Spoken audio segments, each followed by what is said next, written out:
شرور أنفسنا ومن سيئات أعمالنا من يهد الله فلا مضل له ومن يضلل فلا هادي له أشهد أن لا إله إلا الله وحده لا شريك له ونشهد أن محمدا عبده ورسوله لا نبي ولا رسول بعده. وقد قال الله تعالى أعوذ بالله من الشيطان الرجيم يا أيها الذين آمنوا اتقوا الله حق تقاته ولا تموتن إلا وأنتم مسلمون. وقال رسول الله صلى الله عليه وسلم من سلك طريقا يلتمس فيه علما سهل الله له به طريقا إلى الجنة. رب اشرح لي صدري ويسر لي أمري واحلل عقدة من لساني يفقهوا قولي. اللهم لا سهل إلا ما جعلته سهلا وأنت تجعل الحزن إذا شئت سهلا. اللهم يا معلم إبراهيم وموسى علمنا ويا مفاهيم سليمان فهمنا. اللهم علمنا ما ينفعنا وانفعنا بما علمتنا وزدنا علما يا رب العالمين. قولوا آمين. Subhana wa asbahal mulku lillah walhamdulillah la ilaha illallah wahdahu la syarika lah lahul mulku wa lahul hamdu wa huwa ala kulli syai'in qadir. Rabbi as'aluka khaira ma fi hadzal yawm khaira ma ba'dah wa a'udzu bika min syarri ma fi hadzal yawm wa syarri ma ba'dah. Rabbi a'udzu bika minal kasali wa su'il kibar. Rabbi a'udzu bika min adzabin fin nari wa adzabin fil qabr. Allahumma bika asbahna wa bika amsayna wa bika nahya wa bika namutu wa ilaika nusyur.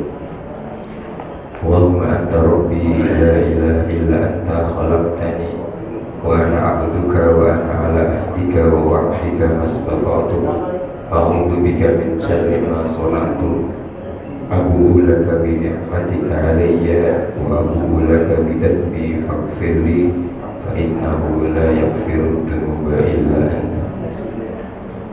Asbahna ala fitratil Islam wa ala kalimatil ikhlas wa ala dini nabiyina Muhammadin sallallahu alaihi wasallam wa ala millati abina Ibrahim hanifa muslima wa ma kana minal musyrikin.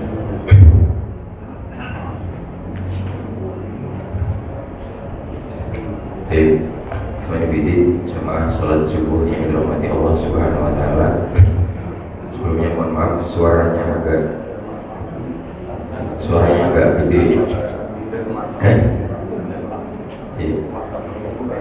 Di malam sudah minum tolak amin, tapi belum bilang.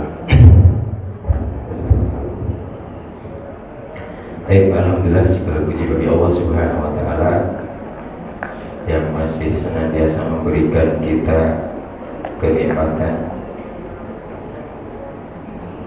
nikmat kesehatan, nikmat waktu luang, dan juga berbagai nikmat yang lainnya. Yang paling utama adalah nikmat keimanan dan Islam gitu. Sehingga di pagi hari ini kita masih bisa dipertemukan kembali, masih bisa dilunakkan hatinya semuanya, masih bisa dimudahkan langkah-langkah kaki kita semuanya untuk menuju ke masjid, kemudian menjalankan sholat subuh berjamaah dan diteruskan dengan kajian pekanan. Ini semuanya tidak mudah kecuali atas hidayah, atas taufiknya, atas karunia, atas nikmat dari Allah Subhanahu wa Ta'ala. Maka patut kita syukuri semuanya. Di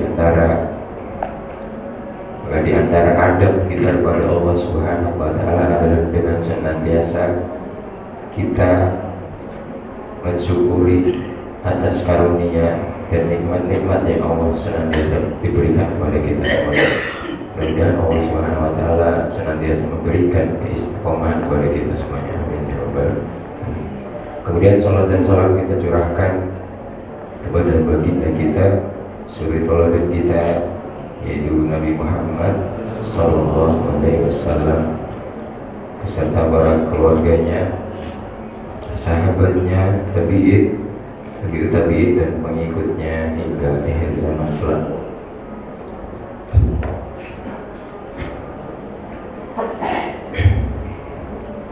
Baik, Ikhwan Fillah, jamaah sekalian yang dirahmati Allah Subhanahu wa taala. Kita lanjutkan pembahasan kita.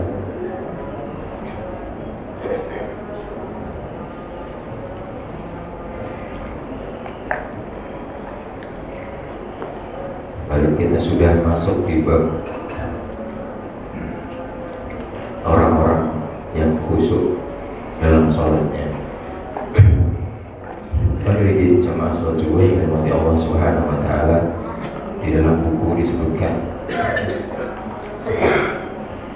limadza nahsya. Sedikit kita mengulang kembali. Limadza nahsya, kenapa kita tidak bisa khusyuk dalam beribadah?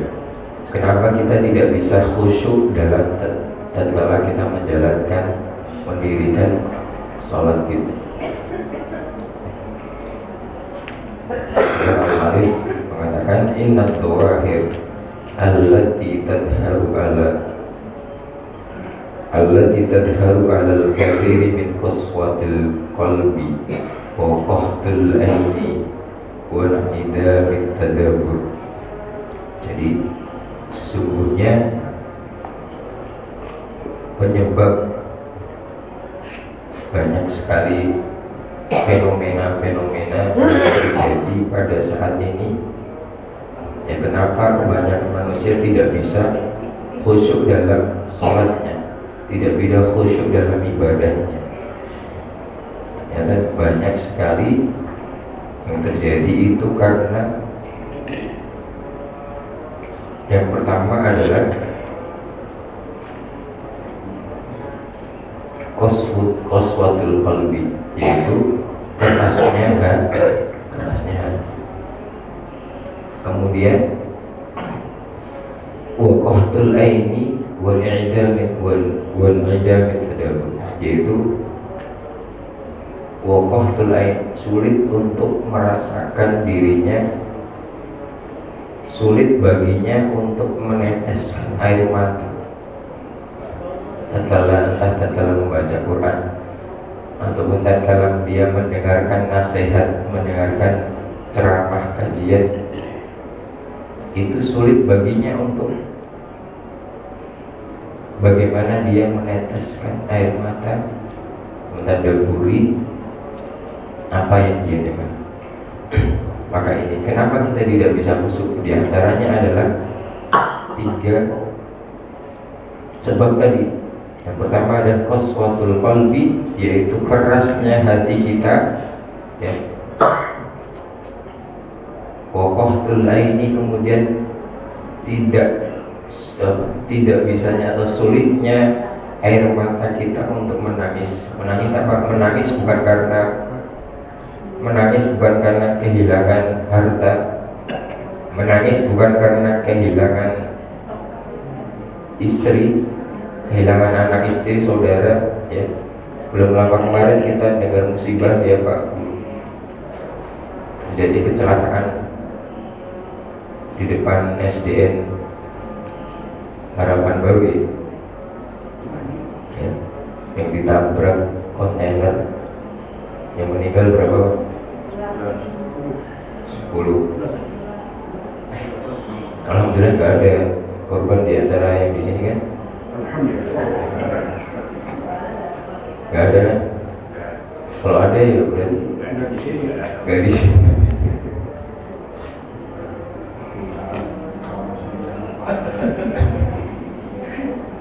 Kemudian yang ketiga, tidak adanya tadabbur.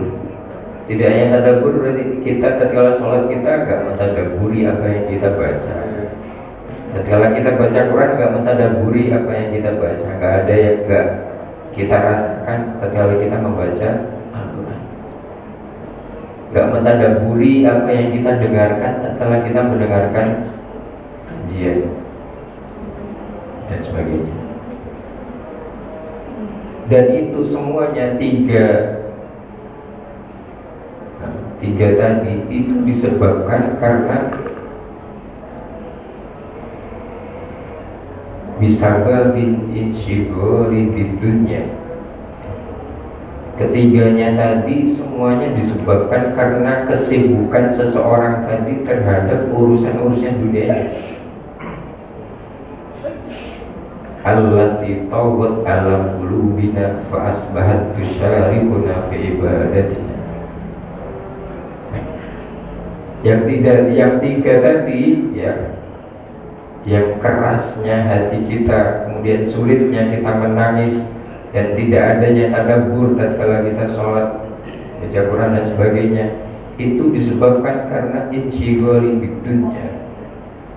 Karena sibuknya kita, terlalu sibuknya kita dengan urusan-urusan dunia, sampai menutupi hati-hati kita semuanya. Fa'asbahat tusyarikuna fi ibadatin. Maka sehingga urusan-urusan dunia itu pasti ikut saja tatkala dalam sholat kita. Baru rakaat pertama, Allahu Akbar.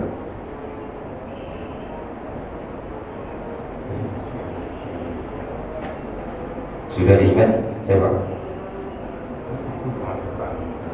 Sudah ingat apa? Wah, nanti imamnya sholatnya jangan panjang-panjang ini, ntar macet di jalan. Halo. Mungkin ada yang mas takbir Allahu Akbar, kemudian baca iftitah, kemudian baca Al-Fatihah. Rakaat pertama khusyuk, rakaat keduanya sudah mikirin dunia lagi, mikirin kerjaannya lagi, jangan mikirin ya urusan orang dunia. Karena terbiasa sehari-harinya hanya yang dipikirkan, hanya yang disibukkan untuknya adalah urusan dunia. Maka sehingga sampai tertutuplah hatinya, kemudian ya dibawalah sampai di dalam ibadah, ke bawah sampai di dalam sholat. Maka wala yumkinu lil qulub antar ji'ali halatiha as-sahihah. Jadi tidak akan mungkin hati itu ya, kembali kepada keadaan yang benar, keadaan yang semulanya hati itu ya, yang bersih ya, yang sensitif. Sampai apa? Hatta tatatohar min kulli ma allaqa biha min hadrat. Ya sampai hati tadi disucikan atau dibersihkan dari urusan-urusan yang menggantung dalam hatinya tadi, terutama urusan-urusan dunia.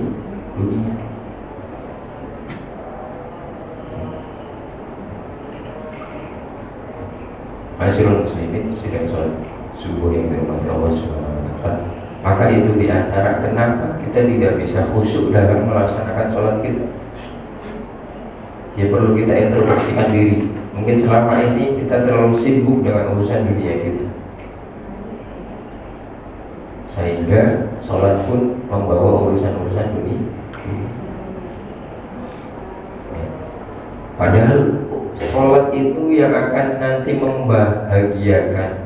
Sholat itu nanti yang akan malah membawa orang itu sukses, membawa orang itu akan beruntung entah di dunia maupun di akhir.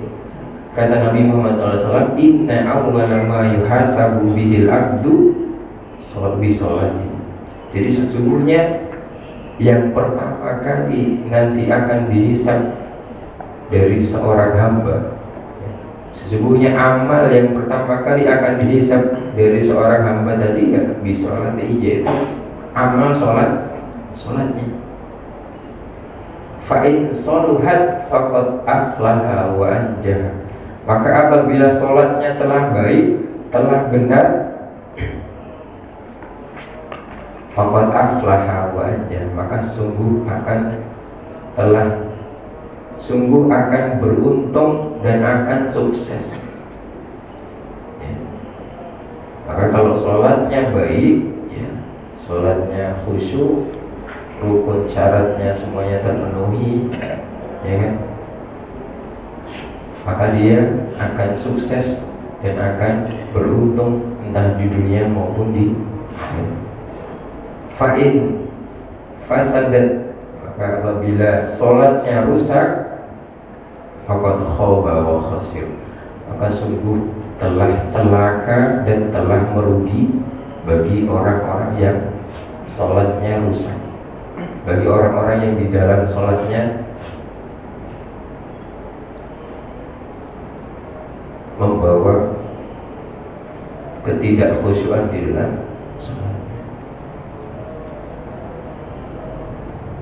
Maka yang perlu kita perhatikan adalah kita harus tahu, ya, betapa pentingnya sholat itu dulu.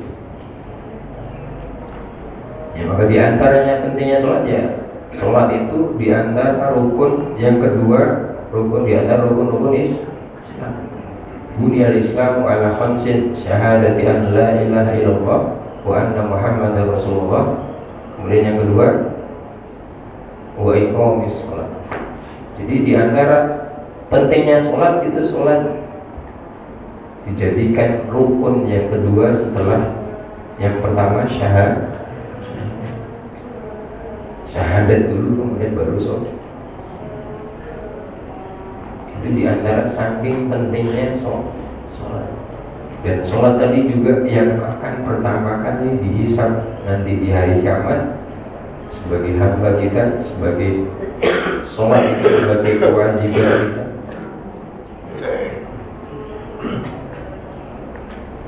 Masyarul muslimin. Kemudian yatarattab ala adamil khusyuk amron. Kemudian diantara konsekuensi, ya, diantara konsekuensi tatkala kita tidak khusyuk dalam sholat kita, ya. Al-awwal, maka yang pertama konsekuensi ketidakkhusyuan di dalam sholat kita adalah yang pertama, ada perintihai anil fahsya'i wal munkar.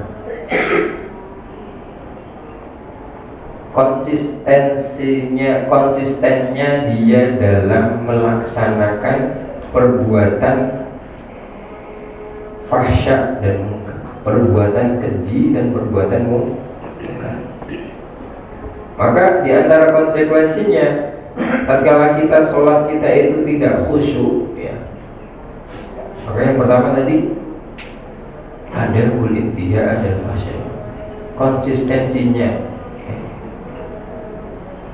Kalau konsisten itu dalam kebaikan, baik. Tapi kalau konsistennya dalam perbuatan fahsya dan munkar, baik apa baik? Ya. Karena sholat sekedar menggugurkan kewajiban saja, ya. Tidak ada dibarengi dengan rasa khusyuk, ya. Karena sehari-harinya juga melakukan maksiat, ya. Sehari-harinya melakukan perbuatan fahsya dan munkar, ya. Maka jangan salah, kalau ada orang sholat tapi tetap berbuat maksiat, ada orang sholat tapi masih berbuat zina, ya.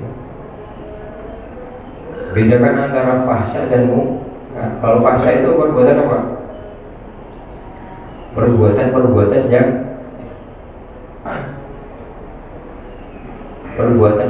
yang kotor, perbuatan yang sekiranya, ya, kayak zina, LGBT, kemudian suka nonton pornografi, Kemudian apa? Hal-hal yang keji, hal-hal yang jorok, hal-hal yang kotor itu memang perbuatan fahsyah. Kalau perbuatan mungkar, ya perbuatan yang mungkar, mencuri. Kemudian apa lagi?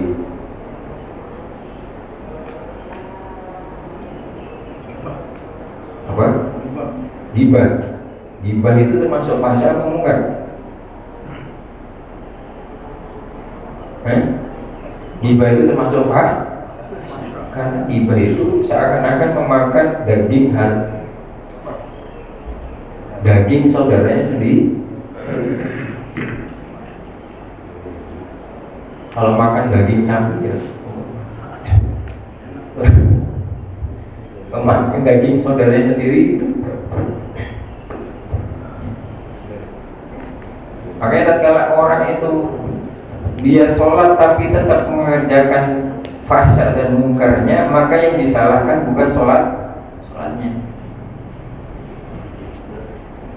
Orang sholat kok masih gibah, orang sholat kok masih gosip aja. Gosipnya dalam masjid tuh.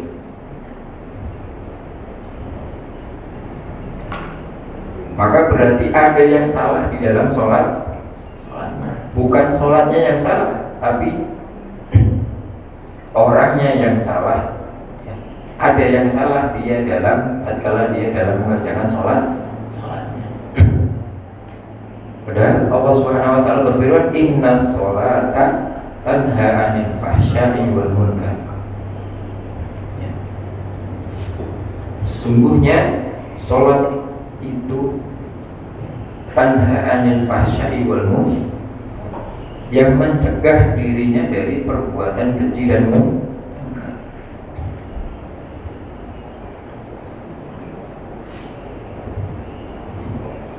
Ustaz saya udah sholat, ya.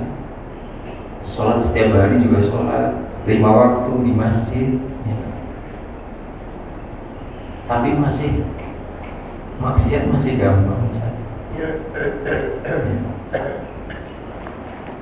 Berbuat ini dan itu, yang berbuat yang itu mungkin mungkar atau bisa jadi yang fahsyah, itu masih gampang sekali saya lakukan.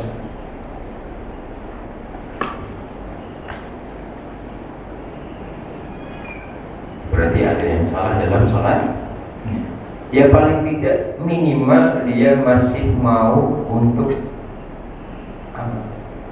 mendatangi tatkala dipanggil suara azan, ya paling tidak dia masih terselamatkan, dia masih mau bertobat tatkala dia ada seruan untuk azan, ada seruan untuk sholat, itu masih datang, masih berharap. Syukur-syukur meninggalnya tatkala sudah selesai sholat.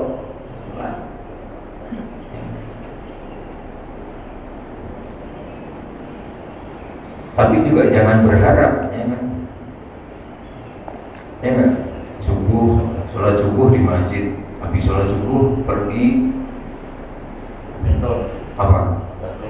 badminton tapi sambil judi, kan? Taruhan, kan? Ya kalau masih dikasih kesempatan sampai sholat zuhur, ya kan? Main sepeda lihat cewek. Pas lihat cewek meninggal itu.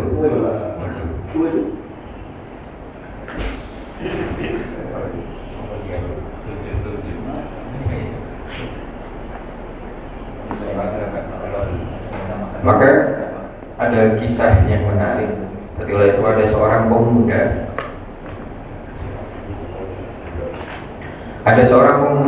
Yang mana pemuda ini di zamannya Ibrahim bin Adham, seorang imam, seorang ulama terdahulu, namanya Ibrahim bin Adham. Seorang pemuda ini setiap harinya dia berbuat maksiat, berbuat dosa. Hari-harinya penuh dengan maksiat dan dosa. Cuman dia juga ingin tobat. Setelah dia tobat, masih saja maksiat jalan, kemudian tobat lagi, maksiat lagi, tobat lagi. Akhirnya ngadu sama imam tadi, sama seorang ulama tadi namanya Ibrahim bin Adham. Wahai imam, berikan aku nasihat. Aku ini ya hari-hari ya maksiat, tapi hari-hari juga tobat. kata Imam tadi, wahai anak muda, kalau kamu ingin bermaksiat,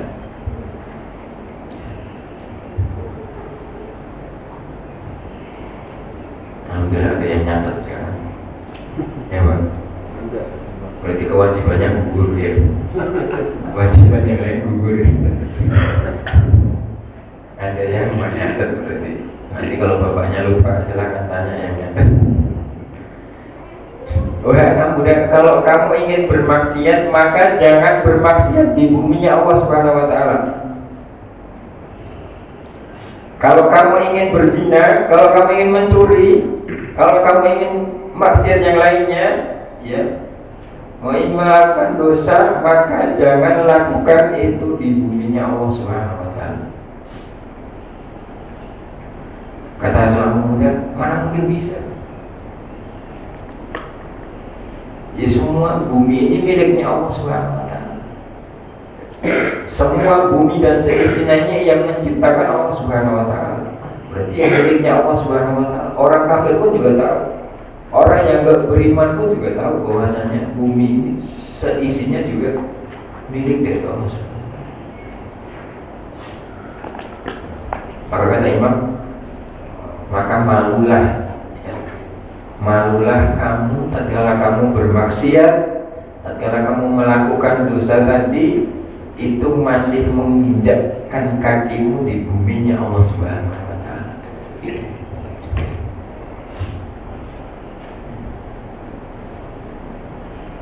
Masih ngontrak apa rumah sendiri? Masih ngontrak apa udah rumah sendiri? Rumahnya ngontrak punya Allah. Ntar kalau ditarikin pajak sama negara,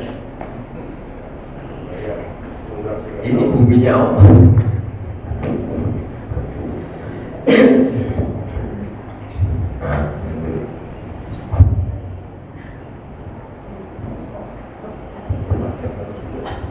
Kemudian yang kedua, wahai anak muda, kalau kamu ingin tetap bermaksiat di buminya Allah, kalau kamu ingin tetap bermaksiat, gak punya malu kalau ini di buminya Allah, ya, maka tatkala kamu ingin bermaksiat, maksiat gak apa-apa, tapi jangan memakan rizki dari Allah SWT. Jangan makan dan minum dari rizkinya yang diberikan oleh Allah SWT. Anak muda lagi bingung lagi. Dan bagaimana mungkin bisa Imam? Dan semua rezeki itu yang memberi ya Allah. Makan dan minum sehari-hari kita, yang semua makhluk yang ada di bumi ini ya yang ngasih ya Allah Subhanahu wa taala. Mau makan minum dari siapa kalau bukan dari rezekinya dari Allah Subhanahu wa taala? Bisa Pak, Bu? Bisa buat makan minum sendiri? Bisa gak kira-kira makan dan minum sendiri tanpa dari nikmat atau rizkinya dari Allah Subhanahu wa taala? Bisa gak? Gak bisa. Semua rizki yang kita makan, yang kita minum, yang kita nikmati itu ya dari rizkinya dari Allah Subhanahu wa taala. Maka kata Imam tadi, ya kalau gak bisa, maka malulah kalau kamu tetap bermaksiat tapi masih makan rizkinya dari Allah Subhanahu wa taala. Sehari-hari itu kalau dihitung itu berapa?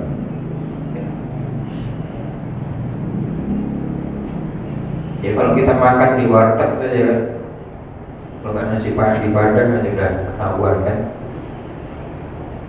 Kalau dihitung ya berapa itu sebulan gitu. Ya, maka malulah tatkala kamu berbuat maksiat atau dosa, tapi kamu masih memakan rizkinya dari Allah Subhanahu wa taala. Kemudian yang ketiga kata Imam tadi, wahai anak muda, kalau kamu masih nekat, masih mau berbuat maksiat, ya kan? Ya sana kamu maksiat gak apa-apa, berbuatlah maksiat, kerjakanlah dosa, tapi ingat kerjakan di tempat yang mana tempat itu tidak dilihat oleh Allah Subhanahu wa Ta'ala. Maka kata anak muda tadi, ya nggak bisa lagi imam. Yakin juga anak muda tadi bahwasanya Allah itu maha melihat.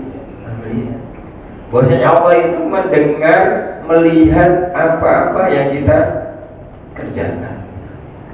Entah itu kita sembunyikan dari manusia, ya. Entah itu kita berbuat maksiat, itu kita sembunyi sendiri dalam keadaan sunyi, sepi, ya kan? Di dalam gedung yang tertutup rapat, kemudian dalam gedung ada kamar lagi, ditutup kunci lagi, dan di situ kita berbuat maksiat. Ya kan? Maka ketahuilah bahwasanya Allah itu maha melihat dimanapun kita berada, entah kita sembunyikan atau entah kita terang-terangan, ya Allah itu maha melihat, maha mendengar dan sebagainya. Kata imam tadi, ya kalau kamu tidak punya malu, tatkala kamu berbuat maksiat, tatkala kamu lagi ngerjakan dosa tadi, ya kalau kamu tidak malu, tatkala kamu tadi melakukan maksiat lagi dilihat sama Allah, ya sudah, kerjakan. Kalau kita kira-kira malu gak Pak? Malu gak sama Allah? Enggak, biasa aja ya. Ya, lagi gosip ya biasa aja. Lagi apa, diem-diem maksiat ya biasa aja, nggak punya malu. Maka malulah tatkala kita sedang berbuat maksiat. Nah di situ kita sedang dilihat sama Allah Subhanahu wa Ta'ala. Kemudian yang keempat kata Imam tadi, wahai anak muda, kalau kamu masih ingin berbuat maksiat, ya, maka nanti tatkala malaikat maut sedang menjemput ajalmu, ya, tatkala malaikat maut sedang datang kepadamu kemudian nyabut nyawanya, ya fulan, udah waktunya mati. Itu kamu lagi maksiat, ya kan? Kemudian kamu bilang sama malaikat maut, wahai malaikat maut, nanti dulu, biarkan saya tobat dulu malaikat maut. Kemudian baru kamu cabut, gak apa-apa. Kata anak muda tadi, ya gak bisa Imam. Ya gak mungkin, hal yang mustahil kalau saya menolak malaikat maut. Ya, bisa Pak Bu, ya, malaikat mau datang, ntar dulu deh, gitu kan. 5 menit lagi, 5 menit lagi, sholat dulu, sedekah dulu, ya kan. Saya keluarin dulu uang di berangkas itu yang di dalam rumah, yang saya pendam, ya kan. Keluarin dulu, sedekahin dulu, bangun masjid dulu, ya kan. Baru nanti cabut nyawanya, supaya dapat pesangon kalau mau, ya kan. Supaya dapat pensiunan, ya kan. Kalau udah meninggal dapat pahala jariah, ya nggak, bangun masjid, ya, uangnya sedekahin buat fasilitas masjid, mengembangkan masjid, ya, dan sebagainya. Kira-kira bisa Pak Bu? Bisa menolak malaikat mau datang, bisa?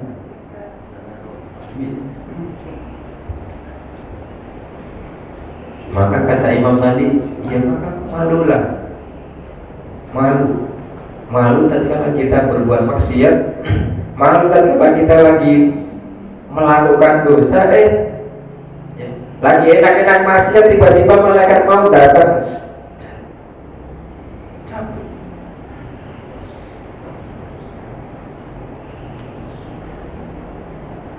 Maka naudzubillah, menjadi mati yang mati su'ul khatimah. Padahal dirinya tiap harinya sholat, rajin ke masjid, rajin ikut taklim, ya kan? Sedekahnya rajin, tapi ternyata dia punya maksiat yang dia secara diam-diam, secara sembunyi-sembunyi, ternyata dia sendiri dia lagi maksiat, dan di situ dicabut sama Allah Subhanahu wa Ta'ala, dia lagi maksiat. Maka malulah tatkala nanti kita berbuat maksiat, di situ dicabut sama Allah, ya, dicabut datangnya malaikat maut kepada kita. Kemudian yang terakhir, yang kelima, kata Imam tadi, wahai anak muda, ya kalau kamu masih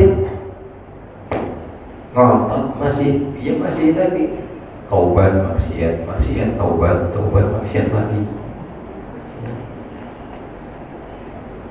Nanti kalau sudah nanti di hari kiamat, ya sudah dibawa sama malaikat Zabaniyah, ya malaikat nanti yang nganter ke neraka.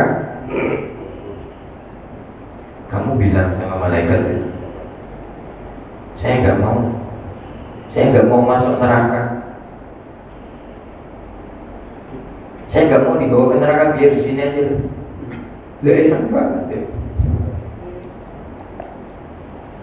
Kata anak muda tadi, ya nggak bisa juga Imam, mustahil lah.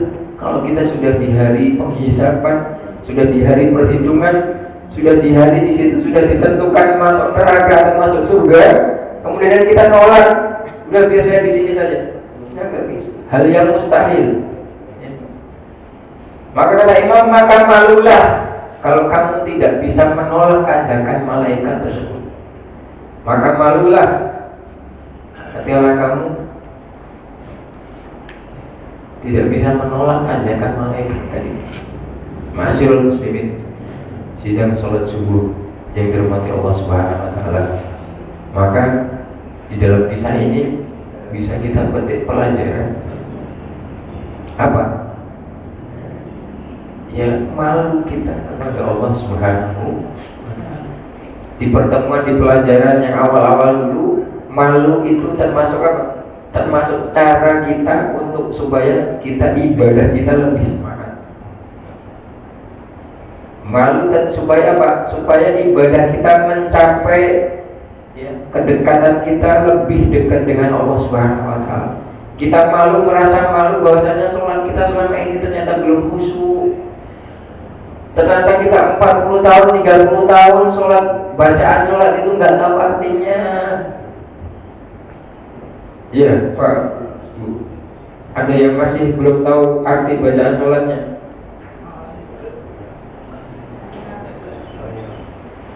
Nanti kayaknya perlu ujian praktek sholat. Jadi bukan hanya khusus anak-anak ya, tapi bapak-bapak, ibu-ibu juga ya. Mbak-mbak juga ya, perlu direfresh supaya apa? Supaya tatkala kita Allahu Akbar itu menikmati bacaan sholat kita, menikmati setiap apa yang kita baca. Alhamdulillahirabbil alamin. Ya bacaan-bacaan yang lainnya.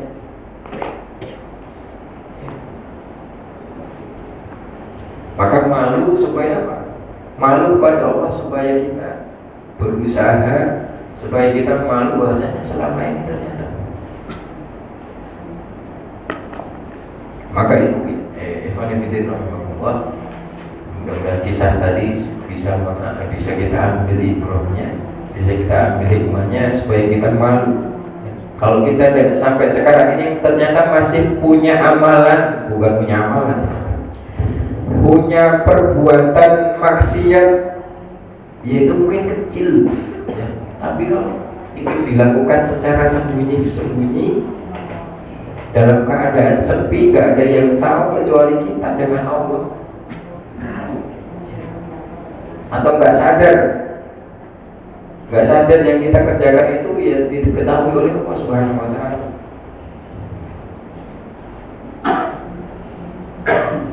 Maka dari sekarang maksiat sekecil apapun dan yang itu secara sembunyi-sembunyi kita kerjakan, kita tinggalkan dari sekarang. kita beristighfar pada Allah Subhanahu wa taala, kemudian kita bertobat dan kita benar-benar tidak akan melakukan. Masyaallah muslimin, sedang sholat subuh yang dirahmati Allah Subhanahu wa taala, yaitu diantara konsekuensi dari ketidakkhusyuan seseorang. Yang pertama tadi adalah konsistensinya terhadap perbuatan keji ataupun dosa dan mungkar. Kemudian yang kedua adalah konsekuensi tidak khusyuknya kita dalam sholat adalah ada tahsilil falah al-kamil yaumil qiyamah. Jadi tidak mendapatkan, tidak memperoleh kemenangan secara sempurna nanti di hari kiamat. Karena sudah jelas di dalam firman Allah Subhanahu wa taala di dalam surah Al-Mu'minun, A'udzubillahi minasyaitonirrajim, bismillahirrahmanirrahim, qad aflahal mu'minun alladzina hum fi sholatihim khashi'un. Maka sungguh beruntunglah orang-orang yang beriman, ya. Alladzina hum fi sholatihim khashi'un. Jadi orang-orang yang khusyuk dalam sholat, orang-orang yang khusyuk dalam beribadahnya, ya. Maka konsekuensinya yang kedua adalah setelah kita tidak khusyuk dalam ibadah kita, tatkala kita tidak khusyuk dalam sholat kita, konsekuensi yang kedua tidak memperoleh, ya, tidak akan mendapatkan kesuksesan atau kemenangan yang sempurna nanti di hari kiamat.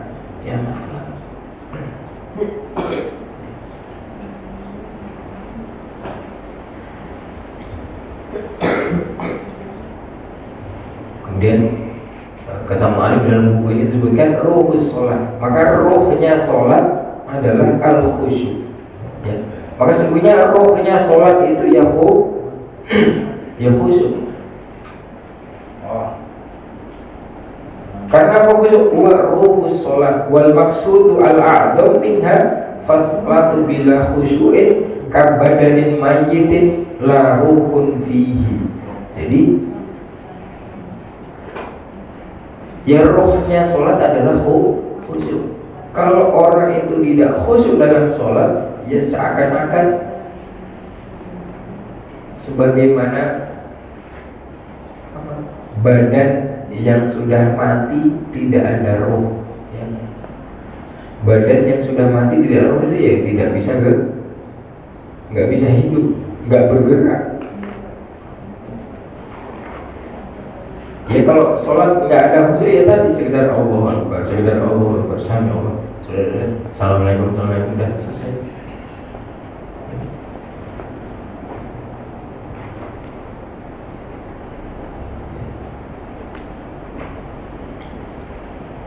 Maka jemaah sekalian yang dirahmati Allah Subhanahu wa taala, maka bagaimana kita caranya bisa menjadi orang-orang yang khusyuk?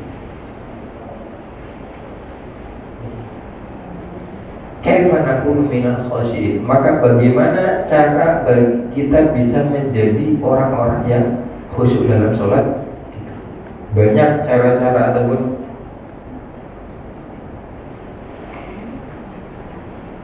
wasilah bagaimana kita bisa meraih kekhusyuan kita dalam sholat.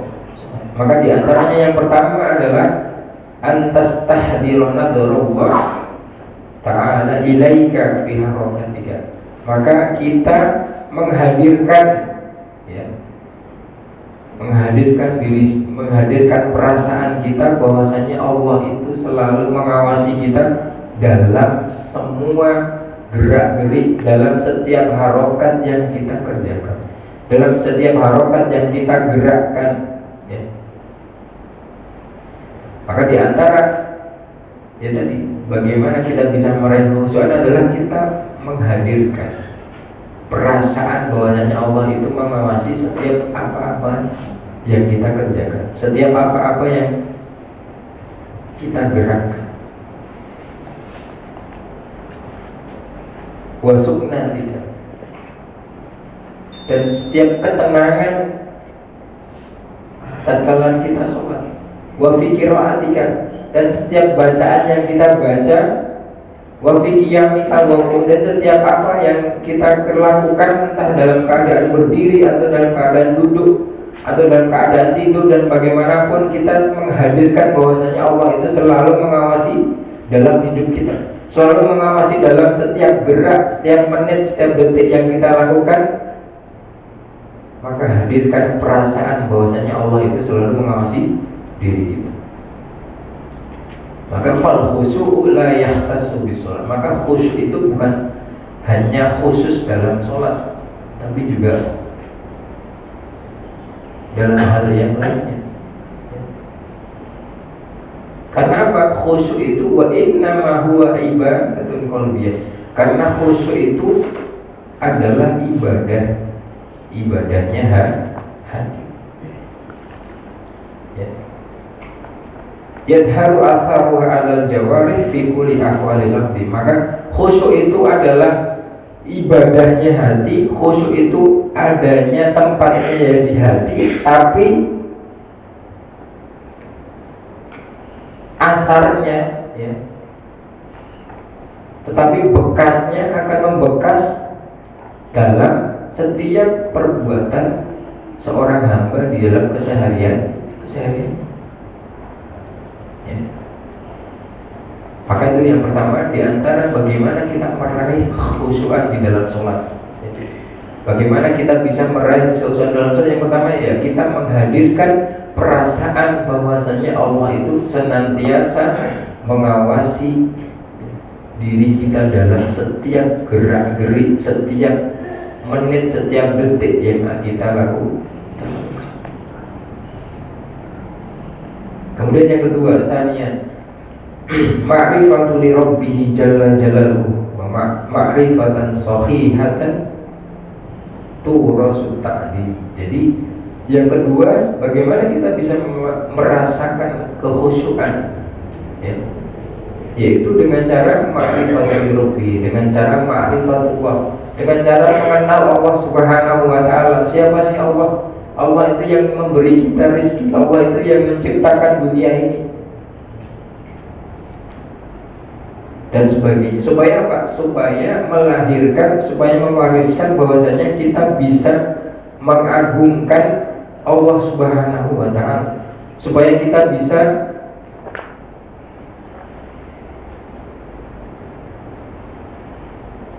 mengingat pada Allah Subhanahu wa taala, entah itu dalam keadaan sempit maupun dalam keadaan lapang. Maka dari itu di antara caranya adalah ya kita harus ma'rifatullah, tahu dulu siapa Allah, ya. Sifat-sifatnya Allah Subhanahu wa taala dalam asma wa sifatnya dan sebagainya. Maka itu di antara cara bagaimana kita meraih kekhusyuan dalam sholat kita. Kemudian di antara kita bisa meraih kekhusyuan dalam sholat kita adalah antas tash'uru wa tastahduru annaka ala siratin fawqa jahannam, ya.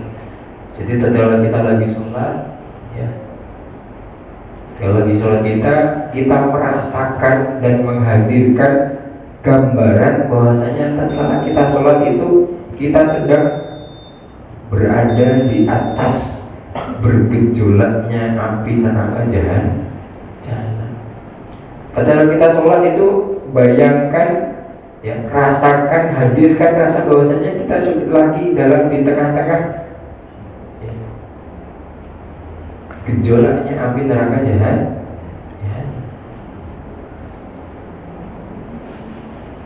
Wa ka'annaka tusyahidul jannah wan nar. Jadi kalian seakan-akan melihat surga maupun melihat neraka. Wa ka'annaka kunta baina yadayillah azza wa jalla fi mawqifil hisab. Dan kamu seakan-akan lagi berdiri, ya, lagi berdiri di hadapan Allah Subhanahu wa taala sedang di hari perhitungan, sedang dihitung amal-amal keseharian kita di dunia, ya. Maka itu di antara cara-cara ataupun bagaimana kita meraih kekhusyuan dalam sholat kita. Yang ketiga tadi, kita merasakan ya ataupun membayangkan bahwasanya kita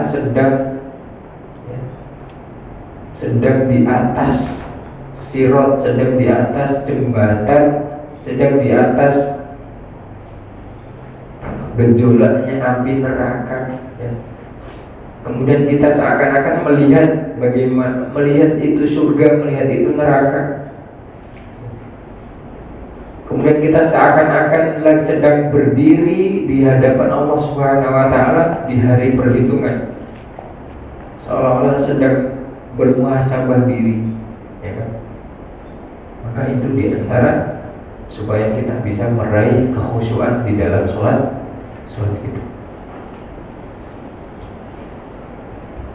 Baik, ma'asyiral muslimin, sidang sholat subuh yang dirahmati Allah Subhanahu wa taala. Maka itu di antara materi pada pagi hari yang kita bahas.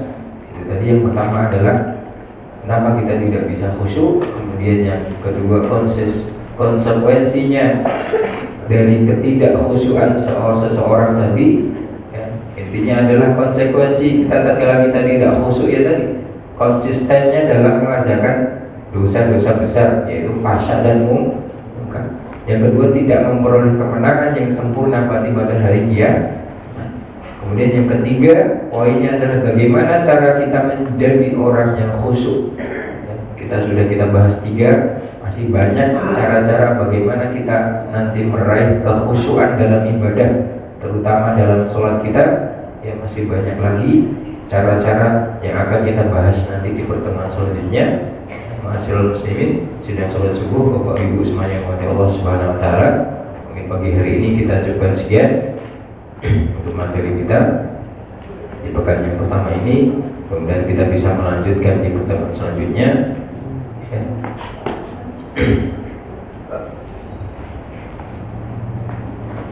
Ada yang tanya? Assalamualaikum warahmatullahi wabarakatuh. Jadi banyak sekali sudah menanyakan masalah sholat. Jadi dari pertanyaan Ustaz, yang pertama kenapa di waktu azan kumandang kan ada hadis mengatakan setan lari ya, tentu dengan membacakan. Jadi seakan-akan setan ini takut dengan suara azan. Artinya kan takbirkan yang pertama Allah selesai. Tapi kenapa kita setelah azan atau setelah iqamah, baik kita sholat sunnah atau sholat fardu, kan takbirnya sama juga saat ya, Allahu Akbar. Itu kita ada sholat kita kan langsung ingat macam-macam kan. Berarti kan seakan-akan setan itu hadir kan.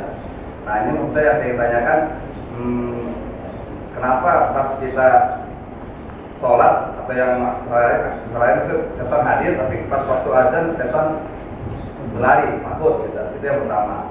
Lalu yang kedua, adakah perbedaan yang signifikan antara arti sholat dan tujuan sholat? Tadi kan banyak sekali itu Ustaz sudah utama sholat seperti apa tadi saya baca tadi itu ayat itu sunnya sholat juga perbedaan muka. Jadi adakah perbedaan yang signifikan antara arti sholat, tujuan sholat dan utama sholat? Arti sholat, tujuan sholat dan utama sholat. Apakah mirip-mirip bagaimana? Itu mah satu buku nanti kita bahas.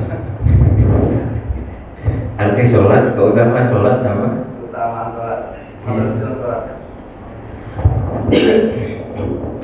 Baik, yang pertama kemarin kita sudah bahas, kita sampaikan. Jadi ada satu setan apa namanya? Ya rombongan setan lah, bukan satu setan doang ya. Rombongan setan, namanya setan siapa kemarin? Siapa?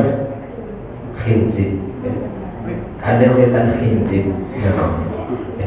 Setan khinzib ini yang kerjaannya ganggu orang-orang beriman, ganggu orang-orang yang lagi sholat. Ganggu orang-orang beriman, kalau orang-orang yang di sholat diganggu sama setan khinzib. Ya dia walaupun ya namanya tingkatan takwa, tingkatan keimanan kita berbeda-beda gitu. Ya kadang mungkin orang Allahu Akbar Kalau masih diganggu kita ta'awud saja mungkin setan udah pergi, ya kan? Tapi ada juga orang yang sudah ta'awud berapa kali juga setan masih datang aja, ya kan? Udah ta'awud berapa kali tapi setan juga masih datang. Ya. Maka itu ya tadi tingkatan seseorang berbeda-beda, tingkatan takwanya, tingkatan keimanannya. Ya tadi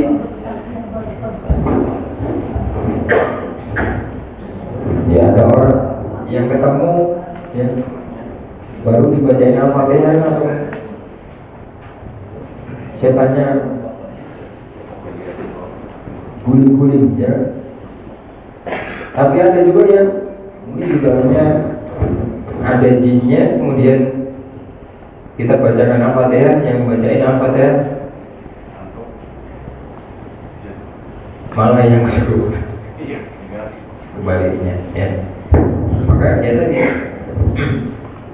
ya tadi ada setan yang khusus menggoda ataupun kerjaannya yang mengganggu orang-orang yang sedang sholat.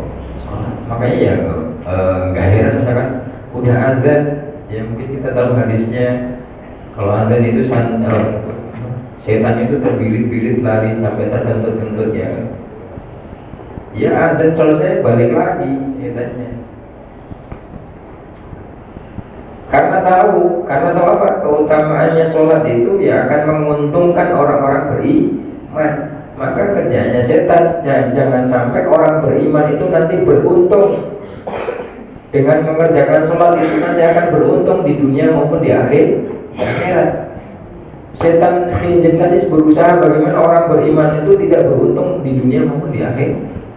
Makanya ya kerjaannya ya ganggu orang-orang beriman sholat.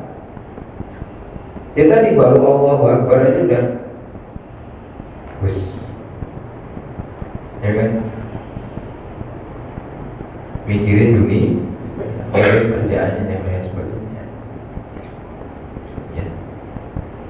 Kemudian yang kedua tadi pertanyaannya ya, makna sholat, tujuan sholat sama keutamaan sholat. Ya, arti sholat, yang makna sholat, arti sholat, tujuan sholat sama keutamaan sholat. Ya, semuanya masing-masing punya keutamaan masing-masing. Jadi punya porsinya masing-masing. Ya, arti sholat sendiri, keutamaan sholat sendiri, tujuan sholat juga sendiri. Ya nanti mungkin kalau kita bahas panjang lagi, ya mungkin bisa kita bahas kemudian di pertemuan selanjutnya, bahas tentang bab sholat sendiri. Karena kita bahas yang sekarang ada bahas tentang khusyuk. Nanti kita kalau mau bahas tentang arti sholat, ya, tujuan sholat, keutamaan sholat, nanti kita bahas khusus tentang materi sholat. Ya. Tapi itu saja ya. Udah masuk usul kan? Udah. Yaudah itu saja. Yang lainnya kalau ada pertanyaan nanti bisa di luar forum, bisa lewat WA juga bisa. Tapi itu saja Bapak Ibu semuanya, mati Allah SWT. Kurang lebihnya mohon maaf sebesar-besarnya. Udah benar yang datangnya dari Allah SWT dan ada salahnya datangnya dari saya pribadi. Qulu qouli hadza. Kita tutup berdoa kepada najis. Subhanakallahumma wa bihamdika asyhadu an la ilaha illa anta astaghfiruka wa atubu ilaik. Walhamdulillahirabbil alamin. Akhiru da'wana. Assalamualaikum warahmatullahi wabarakatuh.